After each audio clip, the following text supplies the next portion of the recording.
आप सभी को जय मसीह की आज के इस नए दिन में आप सभी का स्वागत करते हैं।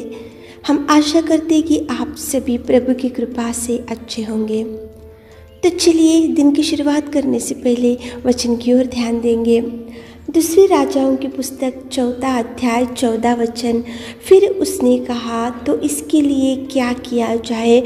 मेरे प्रियो, आज की सुबह के समय में परमेश्वर पिता आपके सामने एक प्रश्न पूछ रहा है कि इसके लिए क्या किया जाए, इसके लिए कौन सी अद्भुत कार्य किया जाए, इसके जीवन में कौन सी कमी घटी है, इसके जीवन में कौन सी आशा है और इसके जीवन में कौन सी निराशा है, इसके जीवन में कौन सी समस्या है। प्रभु आपसे पूछ रहा है कि इसके लिए क्या किया जाए। मेरे प्रियो, परमेश्वर पिता आपको प्रश्न पूछने से वो प्रभु आपको ज़रूर जवाब देगा। प्रश्न भी वही पूछेगा और जवाब भी वही देगा। मेरे प्रियो, यहाँ पे कौन बोल रहे हैं कि इसके लिए क्या किया जाए? मेरे प्रियो, यहाँ पे गेहजी से जो प्रभु का दास एलिशा था वो पूछ रहा है कि इसके लिए क्या किया जाए, किसके लिए क्या किया जाए। कौन था वो और क्यों यहाँ पे एलिशा गेहजी से बोल रहा है कि इसके लिए क्या किया जाए? मेरे प्रियो, आज की सुबह के समय में परमेश्वर पिता एक धनी स्त्री जो शुनेमी वासी थी उसको आपके सामने लेकर आ रहा है। वो धनी थी, वो संपत्ति वाली थी, उसके पास धन दौलत सब कुछ था, लेकिन जैसे ही परमेश्वर का दास एलिशा वहाँ से गुजरते हुए जब शुनेमी में पहुँचा तो शुनेमी में जैसे ही पहुँचा तो शुनेमी वासी स्त्री ने उस प्रभु के दास को उसके घर में बुलाया।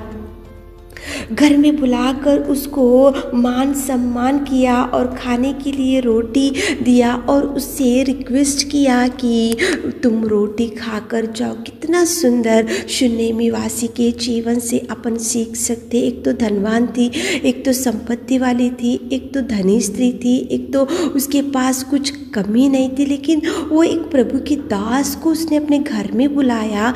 बुलाने के बाद रोटी दी, रोटी देकर वो विनती करने लगी कि तुम रोटी खाओ और उसको मान सम्मान किया और कितना सुंदर उसने रिस्पेक्ट दिया प्रभु के दास को। मेरे प्रियो, आजकल प्रभु के सेवकाई करने वालों को घर में बुलाने के लिए बहुत कुछ आगे पीछे सोचते रहते हैं। प्रभु का दास अगर रिच रहने से ही घर में बुलाते हैं, प्रभु का दास को स्टेटस रहने से ही घर में बुलाते हैं, प्रभु के दास को घर में बुलाकर प्रार्थनाएं करवाने के लिए भी बहुत पीछे हट जाते हैं और प्रभु के दास को घर में बिठाकर मान सम्मान करने के लिए भी पीछे हट जाते हैं और प्रभु के दास को बुलाकर कुछ देने के लिए भी बहुत पीछे हट जाते। लेकिन ये धनी स्त्री पीछे नहीं हटी।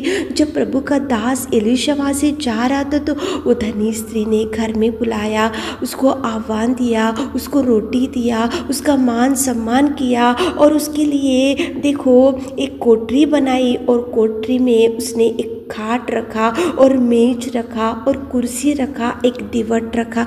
कितना सुंदर अपन इस शुनेमी वासी एक धनी स्त्री से सीख सकते हैं। मेरे प्रियो, इतना कुछ किया था जो प्रभु के दास के लिए उसने, इसलिए प्रभु के दास गेहजी से पूछ रहा है कि इसके लिए अपन क्या कर सकते। उसने तो अपने को घर में बुलाया और मान सम्मान किया, रोटी दिया, एक कोठरी बनाई, खाट रखा, मेज रखा, कुर्सी रखा, दीवट रखा। ये शुनेमी वासी जो धनी स्त्री ने इतना कुछ किया तो उस गेहजी को एलिशा पूछ रहा है कि इसके लिए अपन क्या कर सकते हैं। मेरे प्रियो, प्रभु के दास को बुलाने के लिए पीछे मत हटो। प्रभु के दास को स्टेटस है क्या, नहीं क्या, कार है क्या, नहीं क्या, वो धनवान है क्या, नहीं क्या, ऐसा मत सोचो। प्रभु का दास यानी प्रभु से चुना हुआ, प्रभु से अभिषेक किया हुआ, प्रभु ने ही उसको चुना और प्रभु के दास को प्रभु के हाथ में रखा और प्रभु को देखो, प्रभु के दास को चलाता है, मतलब प्रभु ही आपके घर में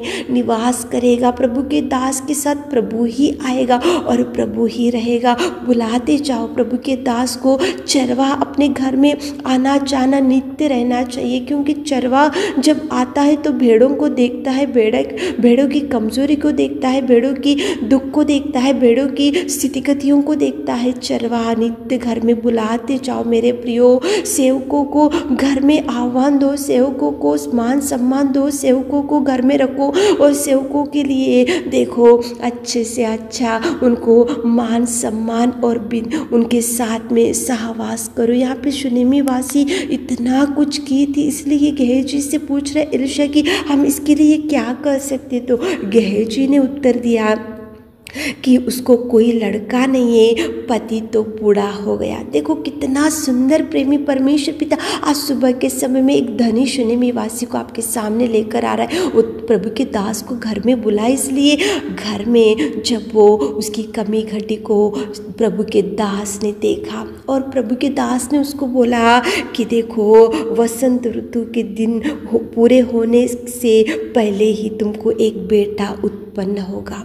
कितना अद्भुत कार्य प्रभु वहाँ पे कर सका। क्यों कर सका? क्योंकि प्रभु के दास को उसने बुलाई, प्रभु के दास को उसने कोठरी बनाई, प्रभु के दास को उसने मान सम्मान किया, प्रभु के दास से वो बैठी, इसलिए प्रभु के दास ने उसकी कमी घटी को देखकर उसको बोला कि देखो वसंत ऋतु आने से पहले ही तुमको एक बेटा उत्पन्न होगा। उसी रीति से उसको एक बेटा उत्पन्न हो गया। मेरे प्रियो, वो बूढ़ा पति था, वो एक तो बहुत साल हो गए मैरिज हो गई लेकिन संतान नहीं था, कमी घटी पूरी हो गई, उसको एक लड़का हुआ, उसके गोद में एक लड़का हुआ।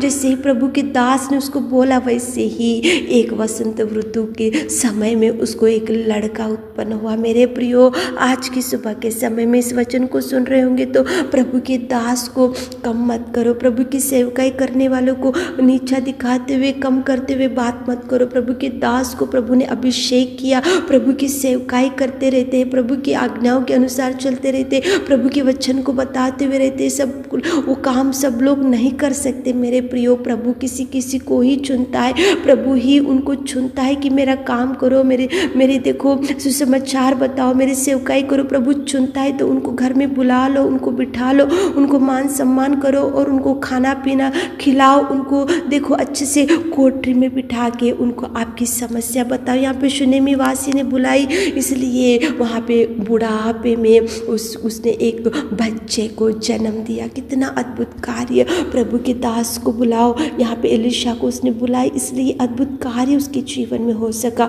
उसने कितना मान सम्मान किया। बहुत लोग सेवकाई में जो रहते हैं उनको मान सम्मान नहीं रखते हैं मेरे प्रियो। अगर आप में कोई है तो वैसा मत करो, प्रभु की सेवकाई करने वालों को अच्छा मान सम्मान दो, रेस्पेक्ट करो। प्रभु को जैसा मान सम्मान करते प्रभु के दास को भी वैसे मान सम्मान करो। घर में बुलाओ, उनसे बैठो, प्रार्थनाएं करा लो और उनसे देखो अच्छे से कॉटेज प्रेयर्स रख लो और उनको हर समस्या बताओ, ताकि प्रभु उनके द्वारा वो लोग आपके लिए प्रार्थना कर सके और प्रभु आपके जीवन में अद्भुत कार्यों को कर सके। यहाँ पे एलीशा क्यों देख सका? क्योंकि शुनेमी वासी धनी स्त्री ने प्रभु के दास एलीशा को अपने घर में बुलाकर कोठरी बनाई और मान सम्मान किया, इसलिए बुढ़ापे में वो माँ बनी। मेरे प्रियो, सुबह उठे होंगे, इस वचन को सुन रहे होंगे तो प्रभु के दास को नीचा मत दिखाओ, कम करते हुए बात मत करो। प्रभु के दास, प्रभु की सेवकाई करने वालों को प्रभु ही चुनता है, प्रभु के ही है वो। प्रभु ने अभिषेक किए हुए प्रभु के सेवकों को घर में बुलाओ, मान सम्मान करो और प्रभु से बैठते हुए, प्रभु से प्रार्थना करते हुए दिन की शुरुआत करो, ताकि प्रभु आपको ब्लेस कर सके। आमीन। मेरे खुदावंत प्रेमी परमेश्वर पिता, आज की सुबह के समय में कितना सुंदर आपने बात किया। धनी और शुनेमी वासी ने आपके सेवक को बुलाई और कितने आशीषों से आपने उसको भर दिया। मेरे खुदा, आज दिन भर के सारे आशीषों से हमारे प्रिय भाई बहनों को भर दीजिए। छोटी सी प्रार्थना आपके मिट्टे और मधुर नाम से मांगते खुदा, आमीन।